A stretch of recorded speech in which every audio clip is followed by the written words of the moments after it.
കേരളത്തിലെ സഹകരണ മേഖലയെ ഇന്നത്തെ സ്ഥിതിയിലേക്ക് വളർത്തിയെടുത്ത ആദ്യകാല ജീവനക്കാരുടെ സംഘടനയുടെ പ്രതിനിധികളാണ് ഞങ്ങൾ. ഇന്ന് ഞങ്ങളെ സംബന്ധിച്ചിടത്തോളം റിട്ടയർ ചെയ്തതിന് ശേഷം വളരെ തുച്ഛമായ ഒരു പെൻഷനിലാണ് ഞങ്ങൾ ഇന്ന് ജീവിച്ചു വരുന്നത്. സഹകരണ മേഖല രാവും പകലുമില്ലാതെ പണിയെടുത്ത് വളർത്തിയെടുത്ത ഏകദേശം 26,000-ഓളം പേര് ഇന്ന് പുറത്ത് ഇന്ന് വേദന അനുഭവിക്കുന്ന ഒരു സമൂഹമായി മാറിയിരിക്കുകയാണ്. ഇന്ന് ഞങ്ങൾക്ക് വേണ്ടി രൂപീകൃതമായ പെൻഷൻ ബോർഡിൽ സർക്കാരിൻ്റെ നയാ പൈസയില്ല. അതുപോലെ തന്നെ ഞങ്ങൾക്ക് പെൻഷൻ തരേണ്ട ബാധ്യതയുള്ള സഹകരണ സ്ഥാപനങ്ങളിൽ നിന്ന് ഒരു പൈസ പോലും ഈ ഫണ്ടിലില്ല. ഞങ്ങളുടെ PF വിഹിതം ഒന്നുകൊണ്ട് മാത്രമാണ് ഈ പെൻഷൻ ഇന്ന് പ്രവർത്തിച്ചുകൊണ്ടിരിക്കുന്നത്. എന്നിരുന്നാലും ഈ ഫണ്ട് ഓരോ മാസവും ലാഭകരമായിട്ടാണ് പ്രവർത്തിച്ചുകൊണ്ടിരിക്കുന്നത്. ഏകദേശം 19 കോടിയോളം രൂപ പെൻഷൻ ഫണ്ടിൽ ഓരോ മാസവും വരുമാനമായിട്ടുണ്ട്. മാത്രമല്ല ഇന്ന് 1,700 കോടി രൂപ അതിൽ നിക്ഷേപമായിട്ടും നിലവിലുണ്ട്. കുറഞ്ഞ പെൻഷൻ 3,600 രൂപ മാത്രം ലഭിക്കുന്ന ബഹുഭൂരിപക്ഷം ജീവനക്കാരുണ്ട്. 22, 30, 40 വർഷത്തോളം ജോലി ചെയ്ത് പിരിഞ്ഞവരാണ് ഇന്ന് 10-30 ലക്ഷം രൂപ PF അടച്ച വ്യക്തികൾക്ക് ലഭിക്കുന്നത് മാക്സിമം 18,000 രൂപയോളം മാത്രം പെൻഷനാണ്. ഇന്നാണെങ്കിൽ സർക്കാർ മേഖലയിൽ നിങ്ങൾക്കറിയാം നല്ലൊരു പെൻഷൻ രീതിയും ഇന്ന് നിലവിലുണ്ട്. അതുപോലെ തന്നെ സർക്കാരിൽ വിവിധ സാമൂഹ്യക്ഷേമ പെൻഷൻ ഒക്കെ ആയിട്ട് വാരിക്കോരി ഇന്ന് കൊടുത്തുകൊണ്ടിരിക്കുന്നു. ജയിലിലൊക്കെ അടക്കം നമുക്കറിയാം. പക്ഷെ ഞങ്ങൾക്ക് വയസ്സായവർക്ക് മരുന്നിന് പോലും വാങ്ങാനുള്ള പൈസ പോലും തികയാത്ത അവസ്ഥയുണ്ട്. അതുകൊണ്ട് തന്നെ ഞങ്ങൾ ഇന്ന് സമര രംഗത്തേക്ക് ഇറങ്ങിയിരിക്കുകയാണ്. നിലവിലുണ്ടായിരുന്ന ഞങ്ങളുടെ DA പോലും സർക്കാർ വെട്ടിക്കുറച്ചു ഒന്നുമില്ലാതാക്കി. അപ്പോൾ അതുകൊണ്ട് ഞങ്ങൾക്ക് സർക്കാരിൻ്റെതായ ഒരു വിഹിതമോ ഞങ്ങൾ പടുത്തുയർത്തിയ സഹകരണ ബാങ്കുകളിൽ നിന്നുള്ള ലാഭത്തിൻ്റെ ഒരു നിശ്ചിത ശതമാനവും ഞങ്ങളുടെ പെൻഷൻ ഫണ്ടിലേക്ക് ലഭിക്കണമെന്നുള്ളതാണ് ഞങ്ങളുടെ ആവശ്യം.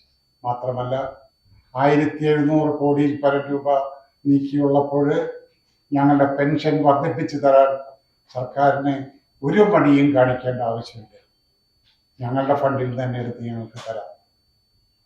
അതിന് നിരവധി നിവേദനങ്ങൾ കൊടുത്തു, ചർച്ചകൾ നടത്തി, ഒന്നിനും പരിഹാരം വരാത്ത സാഹചര്യത്തിലാണ് ഞങ്ങൾ 29-ാം തീയതി മുതൽ കാസർഗോഡ് നിന്ന് കേരള മുട്ടക്ക് പ്രക്ഷോഭ സമരം വാഹന പ്രചരണ ജാഥ ഞങ്ങൾ ആരംഭിച്ചു കഴിഞ്ഞു. ഈ 4-ാം തീയതി തൃശ്ശൂർ ജില്ലയിലെമ്പാടും ഈ വാഹന പ്രചരണ ജാഥ ഞങ്ങൾ നടത്തുകയാണ്. കുന്നംകുളം, ചാവക്കാട്, ഇരിങ്ങാലക്കുട, ചാലക്കുടി, തൃശ്ശൂർ എന്നീ കേന്ദ്രങ്ങളിൽ ഇതിൻ്റെ ജാഥ സ്വീകരണം നടക്കുന്നുണ്ട്.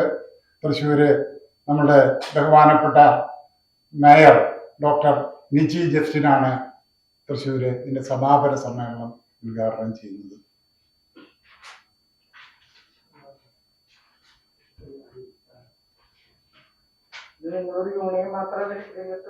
ഈ രംഗത്ത് ഇപ്പോൾ എല്ലാവർക്കും കൂടി ഒറ്റ സംഘടനയാണ്.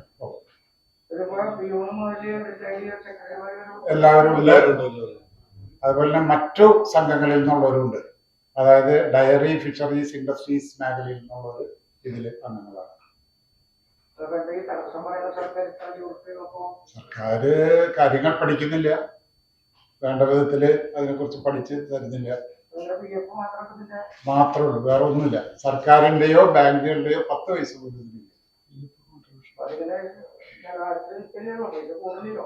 കൂടിക്കൊണ്ടിരിക്കുകയാണ്, ഓൾറെഡി കൂടിക്കൊണ്ടിരിക്കുക. കാരണം നിലവിലുള്ള ജീവനക്കാരുടെ ഓൾറെഡി ഉണ്ടല്ലോ.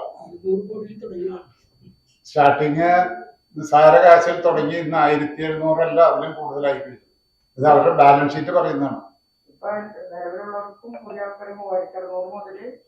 18,750 രൂപ വരെ മാത്രമേ ഉള്ളൂ. ഇപ്പൊ റീസെന്റ് ആയിട്ട് 4,200 കൂടുതലില്ല, അവർക്ക് കൊടുക്കുന്നില്ല. 18,750 നിൽക്കുകയാണ്. അവരുടെ അടയ്ക്കുന്ന PF-ന്റെ പലിശ പോലും അവർക്ക് കിട്ടുന്നില്ല പുതിയ ആൾക്കാർ. പഴയ ആൾക്കാര് അനുദിനം മരിച്ചുകൊണ്ടിരിക്കുക.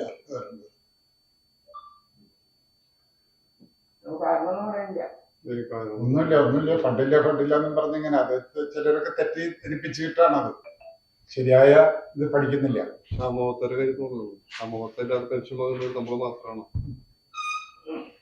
DA ഞങ്ങൾക്ക് തന്നുകൊണ്ടിരുന്നതാണ്, അതുവരെ നൃത്തം ചെയ്തിലാക്കി. മാത്രമല്ല ഇപ്പൊ മസ്റ്ററിംഗ് സിസ്റ്റം കൊണ്ടുവന്നു, സാമൂഹ്യ സ്ഥാപന പെൻഷൻ പോലെ. അപ്പൊ ഈ നിസാരം 2,600 3,000 ഒക്കെ കിട്ടിക്കൊണ്ടിരുന്നവര് ഈ മസ്റ്ററിംഗ് ചെയ്തപ്പോൾ അവർക്ക് കിട്ടിയിരുന്ന ചെറിയ വിധവാ പെൻഷനും മറ്റു സാമൂഹ്യ പെൻഷൻ ഉണ്ടായത് അത് നിർത്തലാക്കി.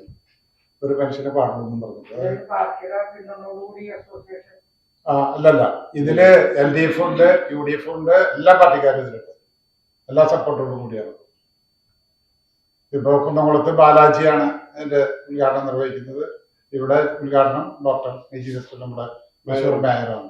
അതുപോലെ സ്റ്റേറ്റ് വൈഡ് എല്ലായിടത്തും നടക്കുകയാണ്. ഇനി ഇത് തന്നെയല്ല, ഇതിന് ശേഷം നടന്നില്ലെങ്കിൽ ഞങ്ങള് റിലേ സത്യാഗ്രഹം 23-ാം തീയതി മുതൽ തിരുവനന്തപുരത്ത് റിലേ ആയിട്ട് സത്യാഗ്രഹമുണ്ട്. അതിലുണ്ട്, നോട്ടീസിൽ ഡീറ്റെയിൽസ് ഉണ്ട്. അത് കഴിഞ്ഞതിന് ശേഷം 3-ാം തീയതി മുതൽ തിരുവനന്തപുരത്ത് അനിശ്ചിതകാല നിരാഹാരവും കിടക്കാൻ ഞങ്ങൾ തീരുമാനിച്ചു. ഒരു പരിഹാരം ഉണ്ടാക്കി പിന്മാറുന്നു.